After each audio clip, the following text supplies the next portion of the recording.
நம்ம சிக்கன் பிரியாணிக்கு என்னென்ன தேவையோ அதெல்லாம் எடுத்து வச்சுருக்கேன். இப்போ பார்க்கலாம் வாங்க. வரமிளகாத்தூள் ஒரு 1/2 ஸ்பூனும், புதினா ஒரு 1/2 கைப்பிடி, நெய் ஒரு 3 ஸ்பூனு, கொத்தமல்லி 1/2 கைப்பிடி, பச்சை மிளகாய் 2 அது 2ஆக கட் பண்ணி வச்சுருக்கேன்.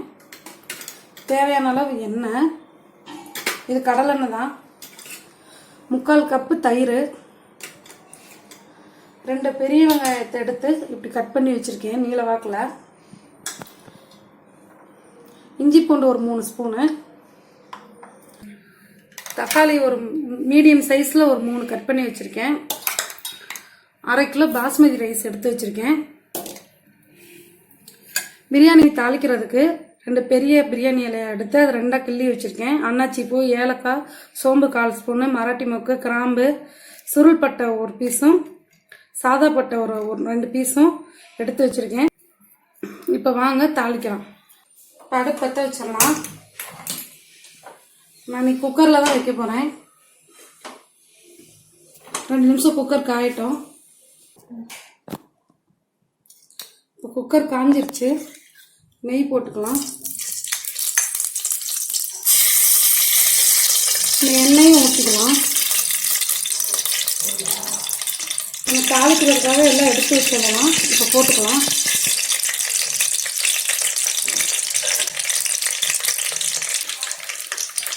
கிளறி வைக்கலாம்.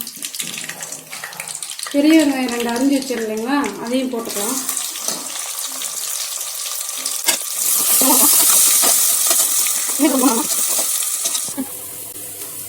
இப்போ இந்த பச்சை மிளகாய் 2 கீரி வச்சிடலைங்களா, அதையும் 2 போட்டுக்கலாம்.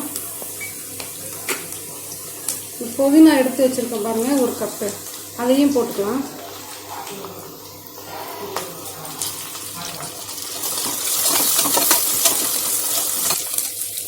இஞ்சி பூண்டு பேஸ்ட் எடுத்து வச்சுருக்கேன் இல்லைங்களா, அதையும் போட்டுக்கலாம்.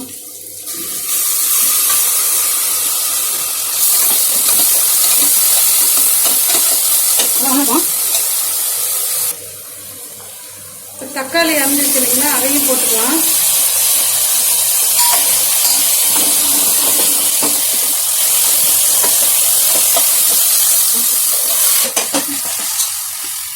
இந்த பேஸ்ட் என்னதுன்னு பார்த்தீங்கன்னா, சின்ன வெங்காயம் ஒரு 15-20 சின்ன வெங்காயம் எடுத்து அதோட புதினா ஒரு 1/4 பிடி, கொத்தமல்லி ஒரு 1/4 பிடி, இதை மட்டும் போட்டு நல்லா மிக்சியில் அரைச்சிக்கணும்.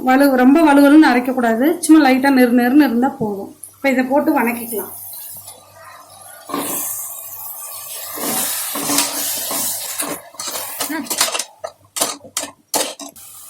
இப்போ வரமிளகாத்தூள் போட்டுக்கலாம். கரம் மசாலா ஒரு 1/4 ஸ்பூன் எடுத்து வச்சிருக்கேன், அதையும் சேர்த்துக்கலாம். மல்லித்தூள் 1 ஸ்பூன் எடுத்து வச்சிருக்கேன், அதையும் சேர்த்துக்கலாம்.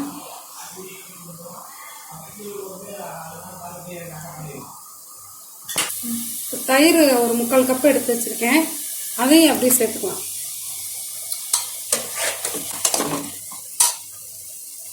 இப்போ உப்பு பாருங்க, பிரியாணிக்கு தேவையான உப்பை இப்பயே போட்டுடலாம்.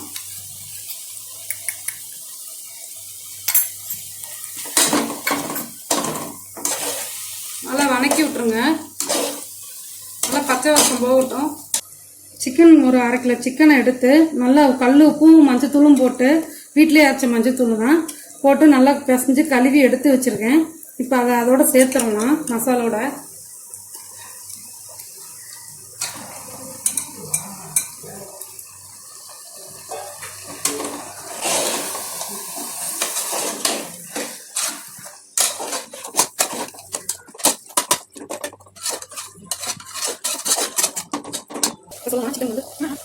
பிரியாணிக்குனாலே சிக்கன் பெருசாக போடுவாங்க. நான் அவ்வளோ பெருசு போடலை, சின்னதாக போட்டால் தான் கொஞ்சம் நல்லா இருக்குது, சாப்பிடவும் முடியுது, நல்லா வேகுது, சீக்கிரம் வெந்துடும். அதனால் நான் சின்னதாக தான் போட்டிருக்கேன். இப்போ பாஸ்மதி ரைஸ் பார்த்தீங்கன்னா ஒரு 1/2 கிலோ எடுத்து வச்சுருக்கேன் இல்லைங்களா, அதனால் ஒரு 3 கழுவு கழுவிட்டு ஊற வைக்கக்கூடாது, அப்படியே போட்டுட்டு நம்ம தண்ணி ஊற்றிக்கலாம், எவ்வளோன்னு அளந்து ஊற்றிக்கலாம். இப்போ இந்த அரிசியை போட்டுடலாம்.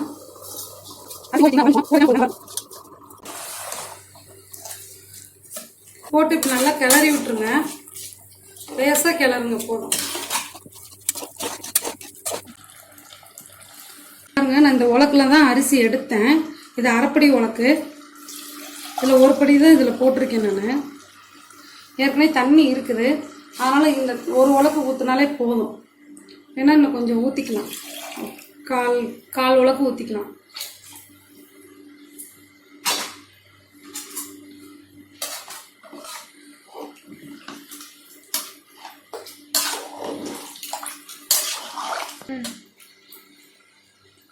பாருங்க, தண்ணியெல்லாம் ஊற்றியாச்சு. எப்பவுமே ஒரு டம்ளருக்கு 2 டம்ளர் தண்ணி தான் கணக்கு. ஆனால் பாஸ்மதி ரைஸை பொறுத்த வரைக்கும் 1 டம்ளருக்கு 1.25 தண்ணி ஊற்றினா போதும். ஏன்னா அந்த மசாலில் இருக்க தண்ணியே நமக்கு இருக்கும். எல்லாம் கலரி எல்லாம் பண்ணியாச்சு. குக்கர் மூடி போடுறதுக்கு முன்னாடி இப்படி உப்பு பார்த்துக்கலாம். போதும், எல்லாம் கரெக்டாக இருக்குங்க.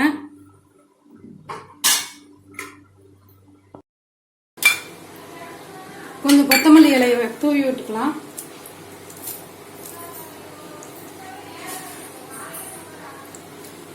இப்போ குக்கர் மூடி போட்டு மூடி வச்சிடலாம். ஒரு விசில் வந்தால் போதும். எக்ஸ்ட்ரா விட்டிங்கன்னா சோறு குழஞ்சிரும். ஒரு விசில் வந்துருச்சு. இப்போ எப்படி இருக்குன்னு திறந்து பார்க்கலாம்.